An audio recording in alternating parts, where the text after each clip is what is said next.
Hey y'all, I'm coming at you from the air-conditioned vehicle because once again it is hot in Louisiana. So we were doing the love chapter, and I left off where if I give all my possessions to feed the poor and if I surrender my body to be burned but don't have love, it doesn't do me any good at all. I'm fixing to tell you what love is. Love endures with patience and serenity. Love is kind and thoughtful. It's not jealous or envious. Love doesn't brag, and it is not proud or arrogant. I'm going to tell you what love is not. It is not rude. It is not self-seeking. It is not provoked, nor overly sensitive and easily angered. In other words, it's not easily triggered or easily offended, and it doesn't cancel people. It does not take into account a wrong endured. It doesn't hold a grudge, in other words. It doesn't mean you get wronged and you come back for more because you love somebody. You can love someone from a distance. You can no contact someone from a distance and still love them, because you also have to love yourself. And people that don't love themselves tend to just keep coming back for more abuse.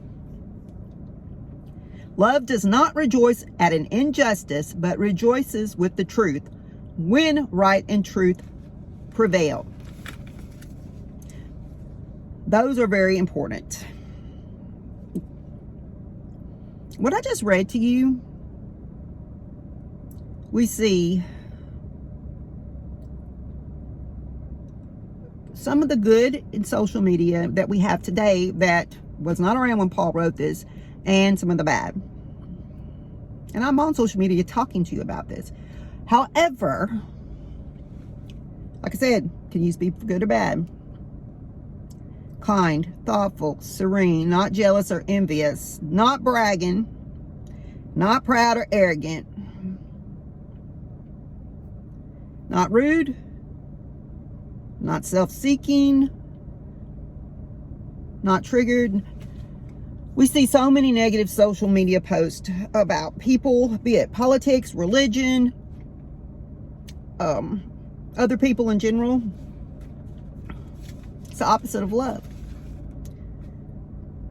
And all these things, rude, self-seeking, overly sensitive, easily angered, taking into account a wrong endured, rejoicing at injustice.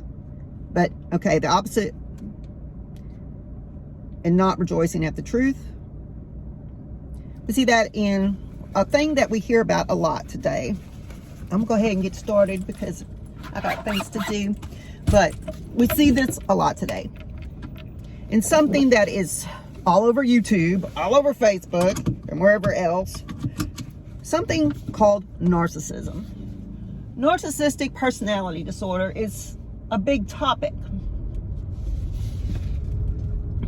today.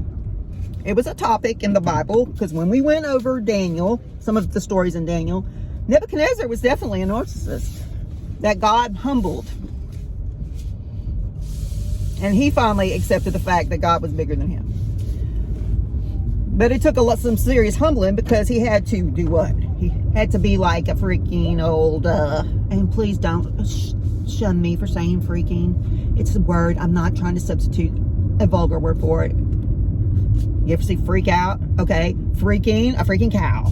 Literally, Nebuchadnezzar became like a cow in the back pasture of the castle for 7 years because he thought he was the one that got his kingdom for himself. God didn't have anything to do with him. So, yes, narcissism has always been around. It just seems to be more prevalent because of social media. I mean, people use social media to glorify themselves, to grind other people literally like a stiletto heel into the ground, cancel them, be ugly. But they can use it for good. They can use it to spread the gospel, which is what I'm attempting to do here. And spread fun, like watching the dog videos that I put all over here.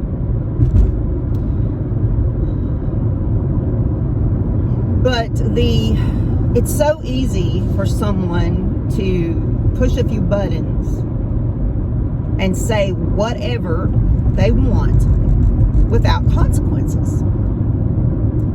There's so much bullying through social media with young people and even older people. There's people that just don't ever seem to grow out of that.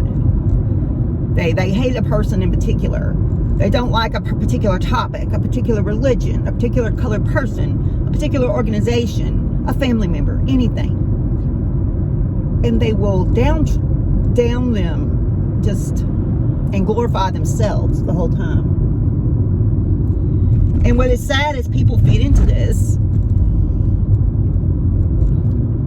because it's kind of, in a way, it's entertainment.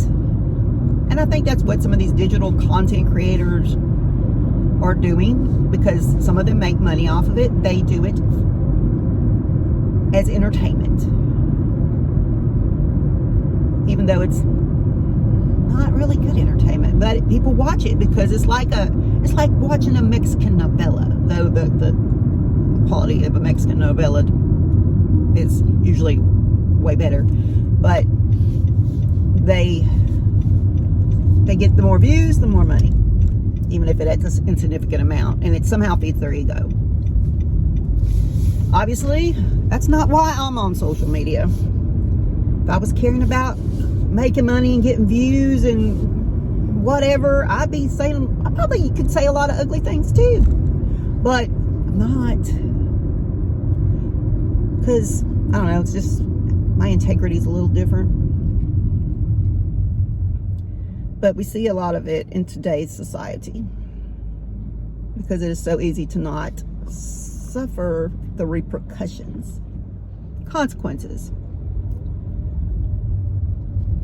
It's like the instant gratification of, let me insult this person, or let me tell everybody how great I am, that I would you go in the middle of the street and say these same things?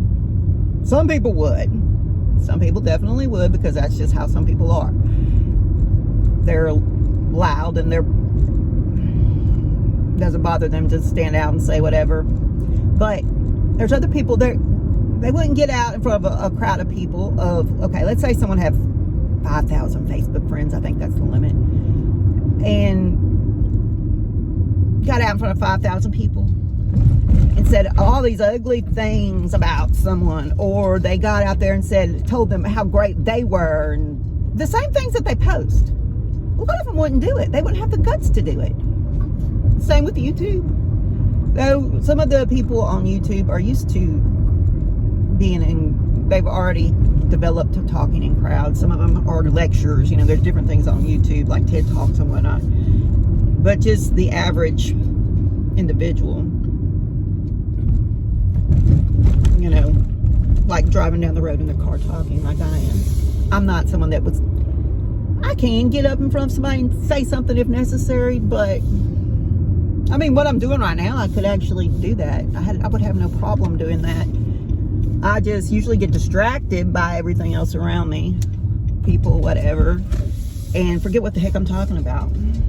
But like this, I'm just talking to you from my car. So other than focusing on my driving, I don't have a lot of things to distract me, because I'm not really looking at you. I'm looking at what I'm doing and talking at the same time, just as I would if there was someone else in the car with me. And yes, I am rambling.